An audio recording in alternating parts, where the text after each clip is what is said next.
A rogue cop, consumed by bitterness, fired his weapon into the air, sending tourists fleeing in terror. But when he levelled his pistol at the royal guard's head, finger pressing on the trigger, the unthinkable happened. In an instant, everything changed, leaving the entire crowd in shock. Here's how it unfolded. Before we continue, let us know in the comments below where you're watching from. Don't forget to subscribe, because tomorrow at the same time we'll bring you another incredible story showcasing the bravery and discipline of the Royal Guard. You won't want to miss it. The late afternoon sun cast long shadows across the grounds of Buckingham Palace as Officer James Davidson adjusted his uniform with sharp, irritated movements. His polished badge caught the light, a symbol of authority that no longer seemed enough. After 15 years on the force, the sight of the Royal Guard standing at attention, perfectly still, commanding respect without saying a word, made his jaw clench with growing resentment. Davidson's boots clicked against the courtyard stones as he made his patrol, each step carrying the weight of accumulated bitterness. Tourists parted before his advance, responding unconsciously to something harsh in his bearing that went beyond normal police authority. His hand kept brushing his service weapon, an unconscious tell that drew concerned glances from more observant visitors. "Clear the area," he barked at a group of tourists who'd strayed too close to the barriers. His voice carried an edge that made them jump, sharper than necessary, filled with an authority that seemed to need constant assertion. "Now!" The family hurried away, the mother casting worried glances over her shoulder at his tone. The Royal Guard maintained his post with unwavering precision, each line of his uniform a testament to centuries of tradition. Through Davidson's entire patrol, the Guard's eyes remained fixed forward, his bearing perfect despite the summer heat. But beneath that ceremonial stillness, combat-trained senses tracked Davidson's increasingly erratic movements. "Quite a show they put on, isn't it?" Davidson muttered to a passing couple, his smile not reaching his eyes. "All this ceremony, all this," he gestured at the palace walls, "pretense of authority." The tourists quickened their pace, sensing something dangerous lurking beneath his official uniform. An elderly gentleman wearing a veteran's pin paused in his photography, his weathered face registering subtle concern as he observed Davidson's patrol pattern growing tighter, more focused on the Guard's position. Years of military experience had taught him to recognize the signs of someone working themselves toward violence. Davidson's hand brushed his weapon again as he made another pass, closer this time. His reflection in the Guard's polished buttons showed a face twisted with barely contained contempt. 15 years of watching his authority questioned, of dealing with endless regulations and oversight, of seeing these ceremonial guards command more respect with their silence than he could with his badge.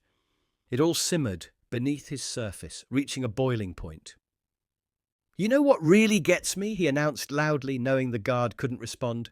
"Standing there like you're something special, like that uniform makes you better than the rest of us." His voice carried across the courtyard, causing several tourists to stop and stare. A young mother quickly ushered her children away, recognizing the dangerous edge in his tone. The Guard remained motionless, but his combat-experienced senses had already catalogued every detail. Davidson's aggressive stance, the slight tremor in his hands, the way his fingers kept straying to his service weapon. 8 years of military service, including tours in active combat zones, had taught him to recognize the warning signs of imminent violence. As Davidson began another circuit, closer still, the Guard's muscles imperceptibly tensed beneath his ceremonial uniform, ready for whatever would come next. "Papers now!" Davidson barked at a young tourist taking photos, his authority coming out as barely contained aggression. The man fumbled for his passport, nearly dropping his camera in the process. "I said, now!" Davidson's voice cracked like a whip, making several nearby children flinch. "Officer, I have it right here." The tourist's explanation cut off as Davidson snatched the document from his trembling hands. The man's camera hung forgotten around his neck as Davidson made a show of examining each page, his movements growing more agitated with each passing second. You think this is some kind of game? Davidson's voice dripped with barely contained fury. Taking pictures of sensitive security positions, his finger jabbed at the guard's position. That's a potential threat to national security. The tourist's face paled as Davidson's hand rested meaningfully on his service weapon. The elderly veteran who had been observing earlier moved closer, his military bearing evident in every step. "Officer," he spoke quietly but firmly, "I believe the young man is simply enjoying the sights, like any other tourist." Davidson's head snapped toward the interruption, his eyes wild with something darker than mere authority. "Stay out of this!" he snarled, then turned back to the frightened tourist. "Delete those photos, now!" The tourist's shaking fingers struggled with his camera as Davidson loomed over him. Nearby, a group of school children were quickly shepherded away by their alert teacher, who recognized the dangerous undercurrent in the officer's behavior. The Royal Guard remained perfectly still, but his trained senses registered every detail of the escalating situation. "Not just the recent ones," Davidson's voice rose higher, an edge of hysteria creeping in. "All of them! Every single photo!" His hand hadn't moved from his weapon, the gesture more threat than habit now. "You people think you can just come here, point your cameras at whatever you want?"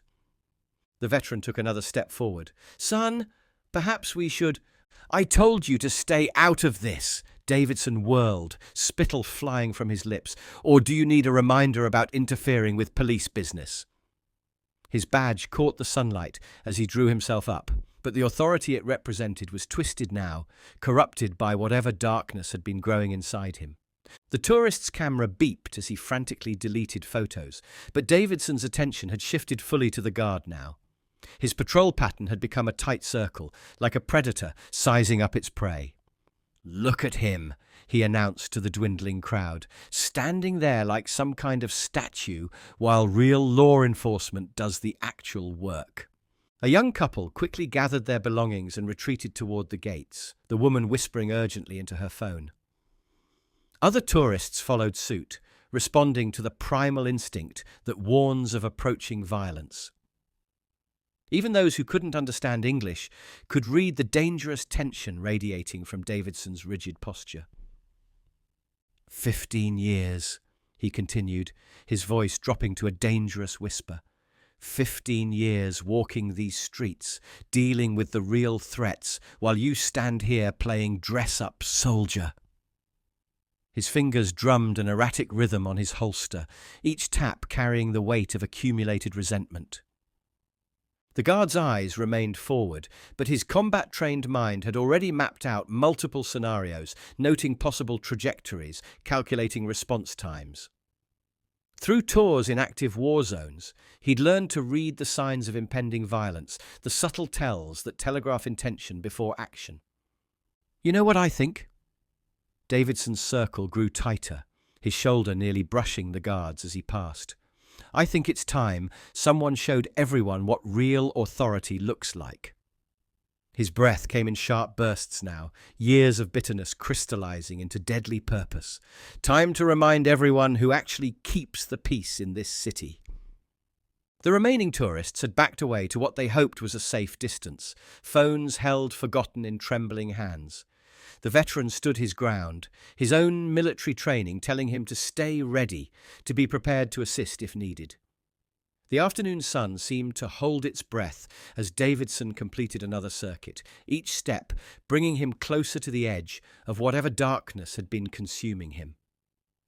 "What do you say, toy soldier?" Davidson's voice carried a new edge of finality. "You stand here every day." Davidson's voice took on a mocking edge as he planted himself directly in front of the guard, looking down on real police work while hiding behind tradition.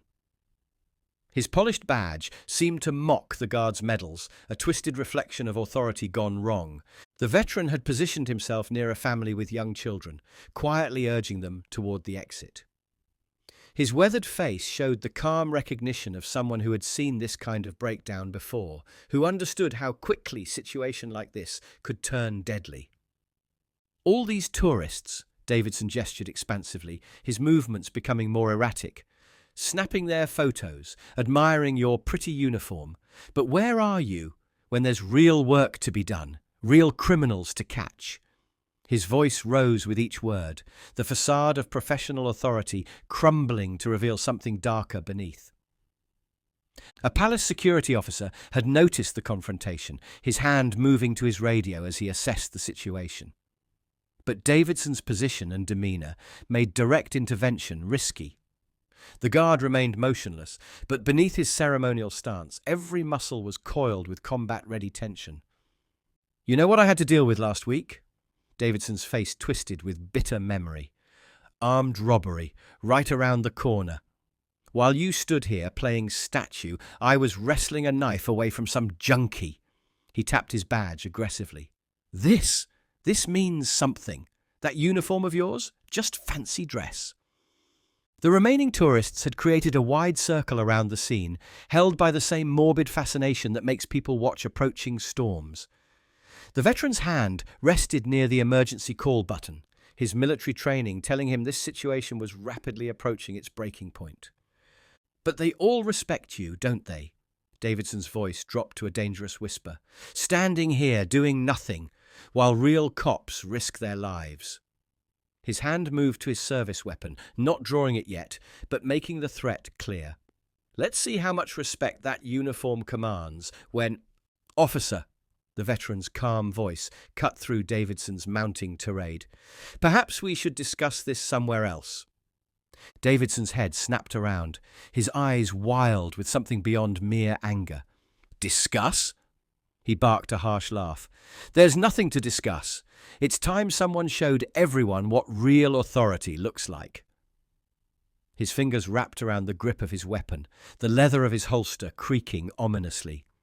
"The boy's just doing his duty," the veteran tried again, his voice steady despite the escalating danger. "Same as you, son. We're all on the same—" "Don't!" Davidson's shout echoed off the palace walls. "Don't you dare compare us.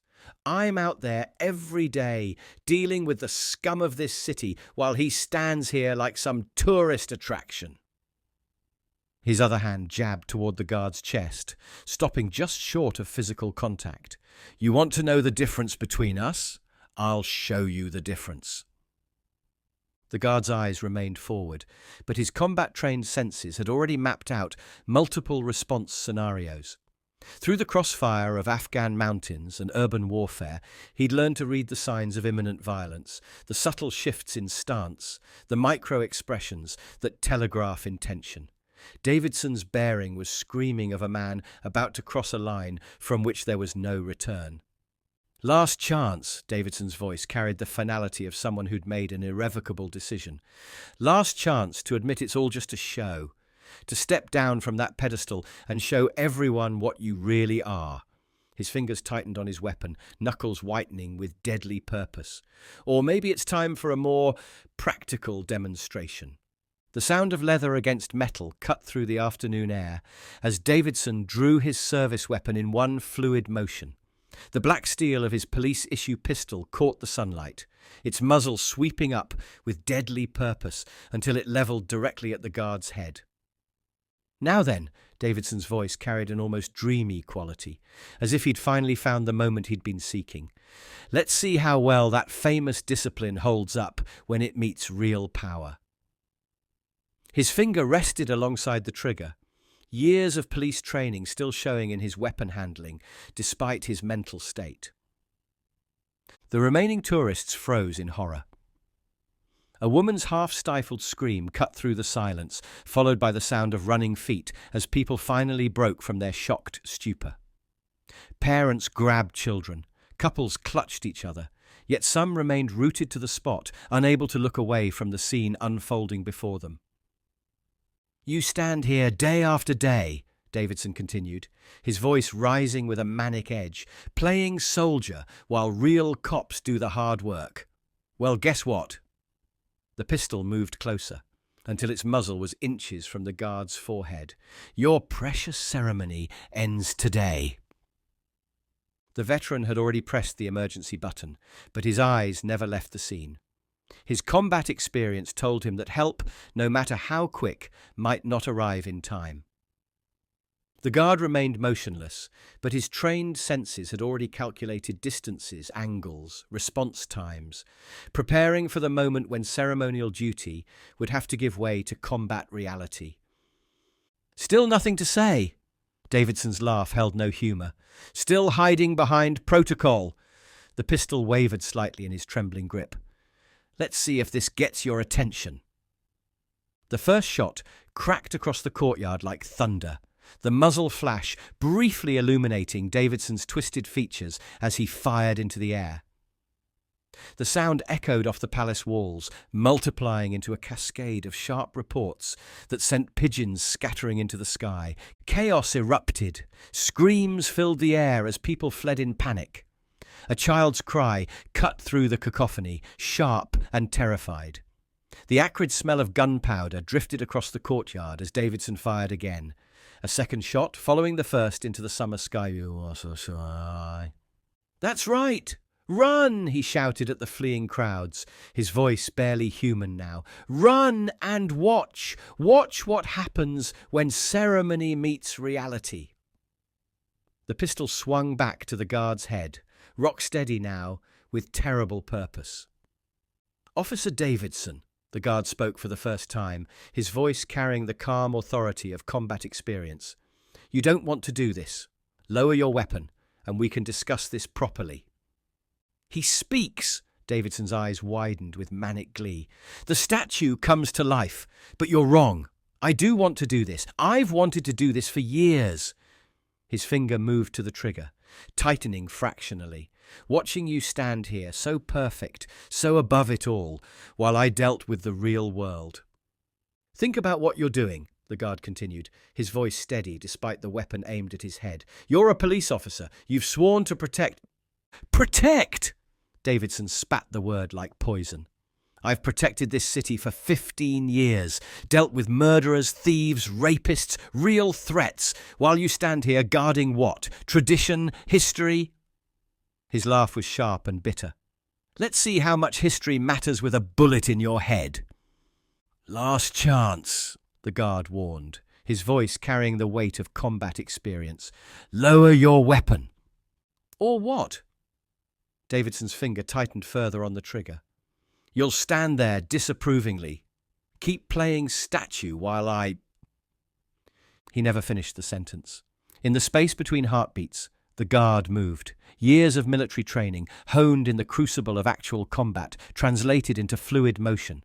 His hand struck like a cobra, catching Davidson's wrist at precisely the right point to disrupt nerve signals to the trigger finger. A third shot cracked across the courtyard, but the guard's movement had already directed the muzzle away. The bullet struck ancient stones as Davidson's wrist bent backward at a precisely calculated angle. Bone and tendons protested as the guard applied exactly the right pressure to trigger an involuntary muscle release. "Ah!" Davidson's scream of pain and rage echoed off the palace walls as the pistol fell from nerveless fingers. But the guard wasn't finished. In the same fluid motion, he twisted Davidson's arm into a joint lock, the pressure precise and inexorable. The sound of his shoulder dislocating was like a muted thunderclap. The courtyard fell silent, except for Davidson's harsh breathing and the distant wail of approaching sirens. With the same military precision that had disarmed him, the guard caught Davidson's falling weapon before it could hit the stones. His white-gloved hands moved with practiced efficiency, magazine released, round ejected from the chamber, safety engaged. The bullets clattered against the courtyard stones like fallen brass chess pieces, each one a potential tragedy averted. "You—" Davidson's rage fought through the pain of his dislocated shoulder. "You'll pay for—" His words cut off in a grunt as he lunged forward, trying to tackle the guard despite his injured arm. But his attack was met with empty air as the guard sidestepped with fluid grace, combat training evident in every movement. "Officer Davidson," the guard's voice remained professional even as he moved, "don't make this worse for yourself." But Davidson was beyond reasoning. With a roar of pure fury, he charged again, his good arm swinging wildly. The guard's response was precisely measured. A quick step back, allowing Davidson's momentum to carry him forward, then a sharp grip on his dislocated shoulder. Pain exploded through Davidson's arm as the guard used his own momentum against him. In one smooth motion, the guard had him face down on the courtyard stones, arm locked behind his back, in a hold that spoke of extensive close combat training. Each time Davidson struggled, the pressure increased with mathematical precision, enough to control, not enough to cause further injury. "Still want to resist?" the guard asked quietly as Davidson thrashed beneath him. The question was professional, not taunting, a simple inquiry about compliance. Davidson's response was to buck violently, trying to throw off the guard's grip. The guard's adjustment was immediate and precise, his boot finding the back of Davidson's knee with calculated pressure. Davidson's leg buckled, forcing him fully to the ground. The guard's control was absolute now, each movement speaking of years spent mastering the art of subduing violent opponents. "The police will be here shortly," the guard informed him, his voice still carrying parade ground clarity despite the physical exertion. "I suggest you consider your next actions carefully." "You think this changes anything?" Davidson's voice was muffled against the stones, but the venom in it was clear. "You're still just playing soldier, still just a tourist attraction in a fancy uniform." His words ended in a sharp gasp as he made another attempt to break free, met with another precisely applied increase in pressure. The veteran had moved closer now, his military experience allowing him to appreciate the technical perfection of the guard's control techniques. "That's SAS training, if I'm not mistaken," he commented professionally. "Close protection protocols?" "Among other things," the guard replied, maintaining perfect control as Davidson continued to struggle, "though some comes from time with the Royal Marines." His grip adjusted slightly as Davidson tried another escape attempt. Each movement counted before it could fully develop. Sirens grew louder as police vehicles approached the palace gates. Davidson's struggles became more desperate, more erratic, but the guard's control never wavered. Each burst of resistance was met with exactly the right amount of countering force, no more, no less. The precision of it was almost beautiful, in a tactical sense. "Listen to those sirens," Davidson spat, his face red with exertion and rage. "My brothers in blue will..." "We'll see exactly what happened here," the guard cut him off calmly. "The security cameras caught everything. The witnesses saw everything. Your service weapon discharged 3 times in a royal security zone." His voice remained professional, stating facts rather than making threats. "Consider your position carefully." Armed response units were deploying now, their movements precise and practiced as they secured the scene. The veteran was already providing a preliminary report to the commanding officer, his military background lending weight to his account. Other witnesses came forward, their statements painting a clear picture of Davidson's breakdown and the guard's measured response. "You had no right," Davidson continued to rant, even as police officers approached to take custody. "No right to interfere with real law enforcement. This isn't over, you hear me? This isn't..." His words cut off in a sharp intake of breath as the guard executed one final perfect control technique, positioning him for the approaching officers to apply handcuffs. "Actually," the guard replied as he transferred custody to the police, "it is over." His movements were precise and professional as he stepped back, allowing the officers to secure Davidson. "Though I suspect the paperwork will take considerably longer." "You're nothing but a puppet," Davidson shouted, as officers secured his handcuffs, his face contorted with a mixture of pain and unbridled rage. "A tourist attraction who got lucky. When my superiors hear about this assault on a police officer..." His rant dissolved into a sharp cry of agony as the paramedics began examining his dislocated shoulder, their professional movements a stark contrast to his continued struggles. "Sir, please remain still," one of the medical team advised, attempting to stabilize the injury. "The more you resist, the more damage you're doing to your shoulder."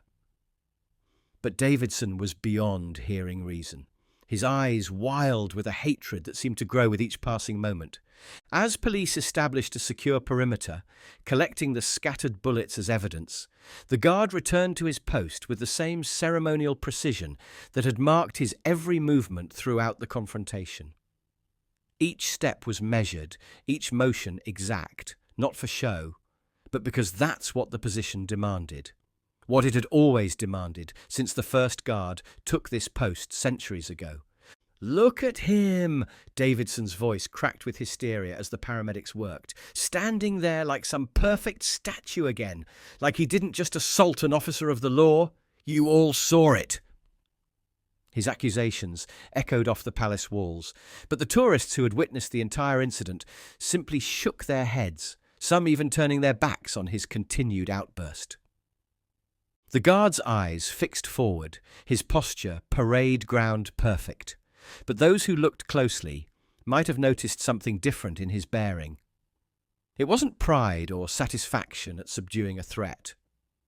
It was the quiet confidence of a warrior who had simply done what was necessary, no more, no less. The scattered shell casings from Davidson's warning shots still dotted the courtyard stones, catching the late afternoon sun like brass reminders of how differently this could have ended.